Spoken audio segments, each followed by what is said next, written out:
Sementara itu, Kepala Bidang Hubungan Masyarakat atau Kabid Humas Polda Aceh menggelar kegiatan kemitraan Bidang Humas Polda Aceh dengan para wartawan, sekaligus merealisasikan janji yang dibungkus syukuran dengan kenaikan pangkat Kabid Humas Polda Aceh terhadap awak media di Gedung PWI Aceh di Simpang 5, Kota Banda Aceh.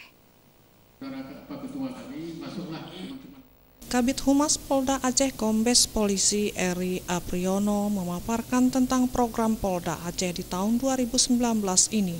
Salah satunya program membangun manajemen kemitraan polisi dengan media yang direncanakan akan dijadwalkan setiap bulannya. Kemudian tentang program Millennial Road Safety Festival di mana kegiatannya seputar keamanan berlalu lintas sehingga dapat menekan atau menurunkan angka kecelakaan lalu lintas.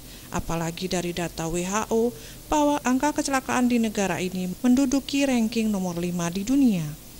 Lalu soal pesta demokrasi yang sudah di depan mata, Kabid Humas Polda Aceh menghimbau, menyarankan dan mengharapkan kepada awak media untuk selalu cross-recheck, konfirmasi, dan menyaring setiap informasi yang diterima sebelum di-up-kan di media masing-masing, sehingga terhindar dari media hoax, menjelekkan, memfitnah, juga pembunuhan karakter. Baik, jadi kegiatan ini kegiatan rutin ya, kegiatan kemitraan dalam rangka untuk membangun hubungan sinergitas kita dengan teman-teman media. Jadi dalam kegiatan ini kita juga minta masukan dari teman-teman media, kita juga memberikan informasi pada teman-teman media berkenaan dengan perkembangan masalah pemberitaan.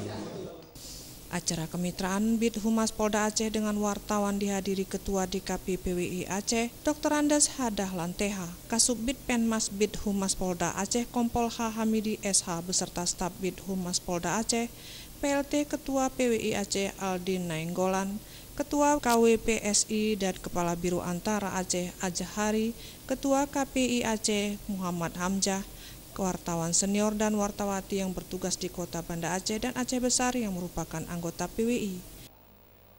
Tim Liputan Aceh TV.